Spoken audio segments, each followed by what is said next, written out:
Në ta'ala falenderojmë dhe vetëm prej ti faljen, ndim, udhëzim kërkojmë.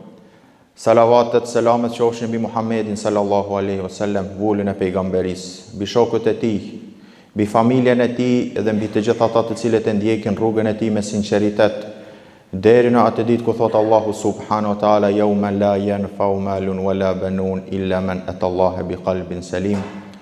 Atë ditë nuk të bën dobi asgjë nga kjo botë, pozit, familje, pasuri, vetëm ai që shkon tek Allahu me një zemër të pastër. Rabbi shrah li sadri wa yassir li amri wahlul 'uqdatan min lisani yafqahu qawli. Të nderuar vëllezër, as ne pra si hoxhallar nuk mund të jemi dhe as nuk duhet të jemi indiferent ndaj fenomeneve, ndaj ngjarjeve, ndaj ndodhive që ndodhin në shoqërinë tonë. Siç jeni dëshmitar, 3 apo 4 ditë e fundit, mediat, rrjetet sociale dhe kështu me radhë, si pikë kryesore e kishin vdekjen e një këngëtari të njohur shqiptar. Mirë po, ajo që është interesant se nëse i sheh reagimet, pra duke lexuar titull dhe kështu me radhë, reagimet e kolegëve të tij dhe kështu me radhë, shef reagime të ndryshme. Dikush thot ike para kohe, dikush thot nuk mund ta besoj vdekjen, dikush pra na le të vetëm, dikush pra shef reagime të ndryshme. Ajo që duhet të nderuar vëllezër, që është me rëndësi, është se si i qaset hynorja, si i qaset shpallja kësaj ndodhije pra, apo kësaj ngjarje vdekjes. Pra, njerëz ike para kohe, na la vetëm, nuk e pritme, vdekje para kohshme dhe kështu me radhë. Mirë po ta shohim se si i qaset Kur'ani pra shpallja ngjarjes apo ndodhisë së vdekjes. Kur flet Allahu subhanahu wa taala për vdekjen dhe për krijimin e njeriu, thot: "Wa laqad khalaqnal insana wa na'lamu ma tuwaswisu bihi nafsuhu wa nahnu aqrabu ilayhi min hablil warid." Thot ne e krijuam thot njeriu dhe e dim se shpërshpërit pra nefsi, shpirti dhe mbrëmësia e tij. Wa nahnu aqrabu ilayhi min hablil warid. Dhe ne jemi më afër tij se sa damari i qafës. Pra kjo është realiteti. Pra Allahu subhanahu wa taala na thot se ne jemi më afër njeriut se sa damari i qafës së tij. Atëherë shtrohet pyetja, vallë, ç'është njeriu? Kur paska dhe qenë ka dikush edhe më afër se sa damari i qafës. Siç dihet të nderuar vëllezër, dhe me mjeksi dhe kështu me radhë, damari i qafës është ai damar i cili pra është jetik dhe pate nuk ka jetë. Dhe kur prehet kafsha, momentin që i prehet damari apo vena, që si është e njohur në medicinë, pra vena jugulare, dhe me thanë nuk ka jetë. Allahu subhanahu wa taala thot, ne jemi më afër se sa ky damar që pra pate nuk ka jetë. Atëherë të nderuar vëllezër, nga ky ajet na jep të kuptojmë se trupi i njeriut nuk qenë ka diçka thjesht vetëm pra ajo që e pason shpirtin.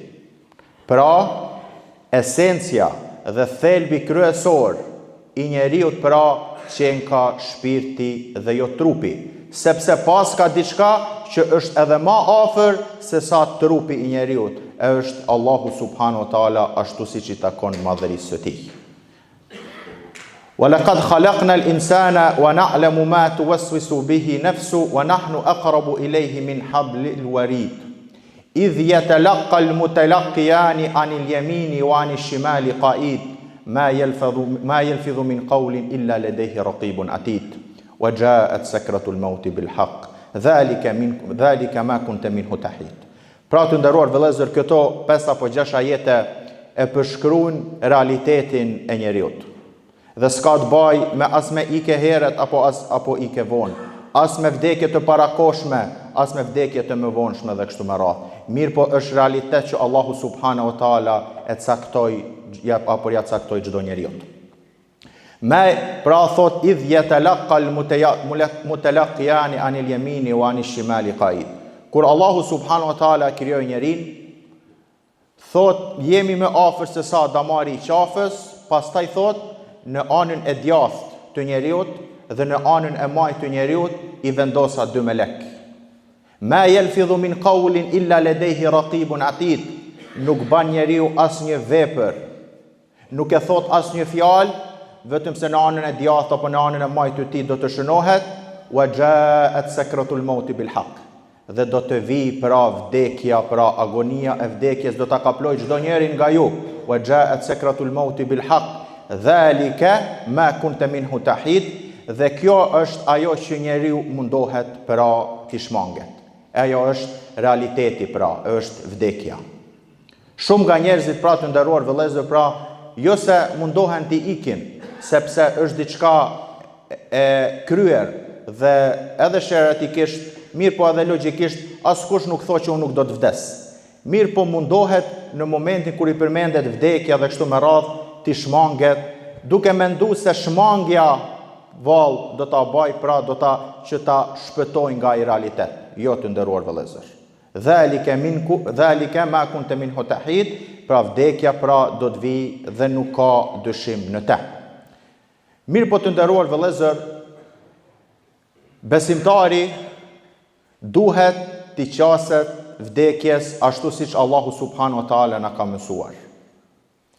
Dhe janë 2 apo 3 pozita që njeriu kalon dhe nëse i ndjek ato në mënyrë të duhur, do të ketë pra një lehtësim pra në jetën e përtejme.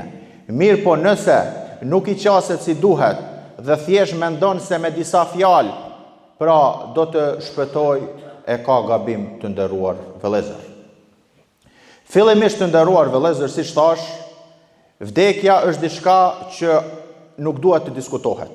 Pra në aspektin se kur do të vdesim dhe kështu me radhë, këto janë çështje të caktuara në dorë të Allahut subhanahu wa taala dhe askush nga ne nuk do të vdes vetëm se atëherë kur Allahu subhanahu wa taala ja ka caktuar. Dhe kjo është pra ai besimi dhe bindja që duhet të jetë thellë i ngulitur në brendësinë dhe në zemrën e çdo besimtari. Pra, momentin që njeriu i mbarohen ditët që Allahu subhanahu wa taala ja caktoi, ky njeri pra edhe dorëzon shpirtin Allahut subhanahu wa taala. Pra kjo është gjë e thjesht që nuk ka nevojë njeriu shumë të flasë pse do të vdesë. Mirë po, ajo që është më rëndësi të nderuar vëllezër është se çka pas vdekjes. Pra vazhdon Allahu subhanahu wa taala dhe thot, duke përshkruar pra njeriu dhe thot, kur flet se fa kashafna anka ghita'ak fa basaruka al-yawma hadid. Ne thot, pastaj thot do ta zbulojm perden, do ta hekim bulojën fa basaruka al-yawma hadid dhe shikimi yt pra atëheran do të jetë i mprehtë. Që do të thotë të nderuar vëllezër se njeriu pra prej momenteve që fillon që t'i dalë shpirti, pastaj do të shoh disa gjëra dhe disa realitete që deri në këtë botë, pra duke qenë në këtë botë nuk i ka pa. Pra, fa basaruka al-yawma hadid, atëherë do të kesh një shikim tjetër komplet të ndryshëm. Dhe ky shikim të nderuar vëllezër do të jetë varësisht reagimeve tona në këtë botë. Nëse ne punom sipas shpalljes dhe e kuptom realitetin e kësaj bote dhe e kuptom se Allahu subhanahu wa taala na krijoi për një qëllim të caktuar dhe vazhdom pra ecim në këtë rrugë duke u munduar ta realizojmë qëllimin e krijimit në mënyrën më të duhur, shikimin të nderuar vëllezër, pra sepse në këtë botë njeriu shikon nëpërmjet shisave të syrit, ndërsa në botën tjetër do të shikoj direkt përmes shpirtit, sepse Allahu subhanahu wa taala siç thotë, fa kashafna anka ghita'ak, ne do ta largojmë mbulesën. Pra, trupi të nderuar vëllezër do të largohet dhe shpirti do ta vazhdojë udhtimin për tek Allahu subhanahu wa taala. Dhe trupi njeriu është si një mjet i udhtimit.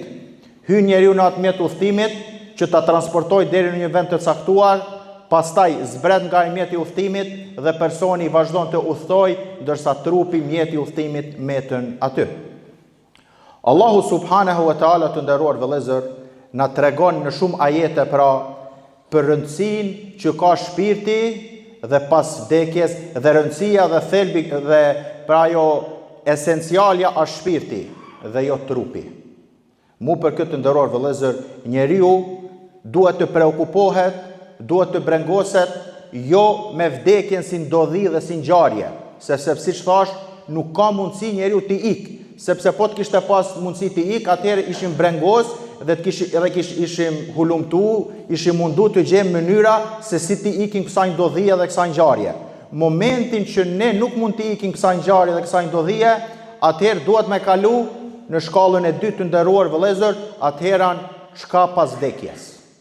Pra pasi vdekja që ka diçka e pashmangshme, atëherë nuk duhet shumë ta diskutojmë këtë çështje sepse s'kemi zgjidhje, nuk kemi alternativa. Njeriu mundohet dhe pra hulumton, kërkon, studion dhe kështu me radhë, kur ka mundësi që të gjej alternativa. Momentin që nuk ka alternativë pra për vdekjen, nuk brengoset për këtë, mirë po duhet ajo, si me thonë, ai njeriu i urtë, vigjilent, duhet ta preokupoj brenga çka pas vdekjes. Allahu subhanahu wa taala na tregon shumë ajete për atë edhe njerëzit të nderuar vëllezër, ato njerëz që ishin pra larg udhës së Allahut subhanahu wa taala në këtë botë, si përshkruan Allahu thot, lalli thot të më ktheni thot në jetën e kësaj bote, la'alli a'malu salihan fima tarak. Më ktheni në këtë botë që të bëj vepra të mira, pra ma jepni edhe një shans. Mirë po vendimi Allahut është i prerë dhe thot kella asesi innaha huwa kalimatun huwa qailuha. Ajo është fjala e Allahut e prerë, wa min waraihim barzakhun ila yawmi yub'athun, dhe nuk ka kthim në atë botë. Të nderuar vëllezër, nëse marrim një shembull nga jeta jonë praktike. Nëse një njeri investon, mundohet jep kontributin pra për që të arrijë një kapital në një qytet apo në një shtet tjetër. Momentin pra ky ka përmallim që të shkojë në atë vend dhe momentin që e shef investimin e vet në atë botë dhe në atë shtet dhe në atë kontinent, gëzohet për arritjet që ka bë dhe atë çka posedon. Kështu të nderuar vëllezër, është edhe jeta e njeriut karshi botës tjetër. Momentin që njeriu ka investu për botën tjetër, momentin që njeriu ka depozitu vepra të mira, është largu nga ndalesat, i ka kryer urdhra dhe kështu me radhë, duke qenë në këtë botë, në momentet, në çastet e fundit, i vinë përgëzimet këtij personi dhe i thonë bushra lekumul yawm, përgëzim për ty, xhennetet pra, dhe njeriu nga dalja në këtë botë fillon dhe i përjeton ato gëzime dhe ato lumturi, dhe pastaj kjo ndjenjë e shoqëron njeriu deri në udhtimin e tij apo deri në vendtakimin e tij të fundit, xhenetin. Allah na bëft të gjithë nga banorët e xhenetit. Mirë po dhe e kundërta të nderuar vëllezër. Nëse një njeri nuk ka investu në një vend, pra është njëjtë pra siç ai njeri, pra nëse një njeri fare nuk investon në një vend, kur shkon tek ai vend, a është e drejt e ti pra të kërkoj ku a kam unë investimin, ku a kam unë kapitalin dhe kështu me radhë? Jo të nderuar vëllezër. Kështu është edhe me botën e përtejmen në relacion me investimin e njeriu. Nëse një njeri nuk kryen vepra të mira, nëse një njeri nuk i kryen obligimet, nëse një njeri i kryen i bën ndalesat dhe kështu me radhë, nuk është e drejtë pra që të kërkoj nga Allahu subhanahu wa taala shpërblim. Pra sepse nuk kontriboj për një gjë të tillë. Pra të nderuar vëllezër, siç thash, ne e lutim Allahun subhanahu wa taala që atë dhe çdo musliman, çdo kush që vdekën si besimtar, si musliman, Allahu ta mëshiroj dhe ta fal. Mirë po të nderuar vëllezër, ajo që duhet të na preokupoj neve është se çka pas vdekjes. Çdo kënd ta preokupoj dhe ta ketë ngarkesë këtë gjë. Çka pas vdekjes? Ku do të shkoj unë pas vdekjes? Pasi si thash nuk pas ka alternativë. Kjo është të nderuar vëllezër, ajo që njeriu do t'ja lehtësoj. Momentin që njeriu fare nuk mendon dhe mundohet të shmanget, si thot Allahu, dhalika ma kunta minhu tahid. Mirë po do të vjen vdekja, thot. Xhaat sekratul mauti pra. Vdekja do të vi edhe pse ti mundohesh të shkosh djathtas dhe majtas të ikësh nga ky realitet. Pra Besimtarit të nderuar vëllezër, kur të ballafaqohet me realitetin e vdekjes, prej atij moment nga për te fillojnë lumturit, fillojnë gëzimet, fillojnë dhuntit që ai i depozitoi nga kjo botë dhe e kundërta. Se të nderuar vëllezër, Allahu subhanahu wa taala në Kur'an neve na tregon këtë realitet, pra që ne të jemi vigjilent dhe të kujdesshëm para se të mrrim tek ajo shkallë. Sepse momentin që të vdes edhe jo besimtari, edhe ai që i ka bëu Allahut mëkat, dhe edhe ato do të ballafaqohen me realitetin. Mirë po Allahu subhanahu wa taala na tregon neve edhe më herët që të keni kujdes pra në këtë ballafaqim kur të delni para Allahut subhanahu wa taala. Pra të nderuar vëllezër, mesazhi që dua ta përcjell është se vdekja nuk ka alternativë.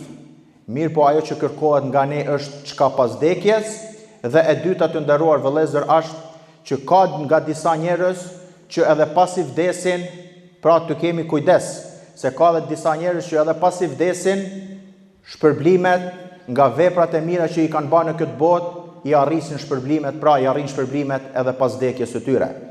Dhe e kundërta të nderuar vëllezër, të kemi kujdes dhe të jemi vigjilent se ka nga ato njerëz që edhe pasi të vdesin i shkojnë mëkatet, Allahu na ruaj. Pra çdo kush nga ne ta zgjedh në cilën kategori të njerëzve don të jetë. A don të jetë nga ato që u ballafaqu dhe e pa realitetin nga kjo botë dhe varësisht nga ky realitet edhe reagoj, apo është nga ato të cilët do ta shoh realitetin vetëm në momentet pra e fundit të ndarjes së tij nga kjo botë. أقول قولي هذا أستغفر الله لي ولكم ولسائر المؤمنين من كل ذنب فاستغفروا إنه هو الغفور الرحيم.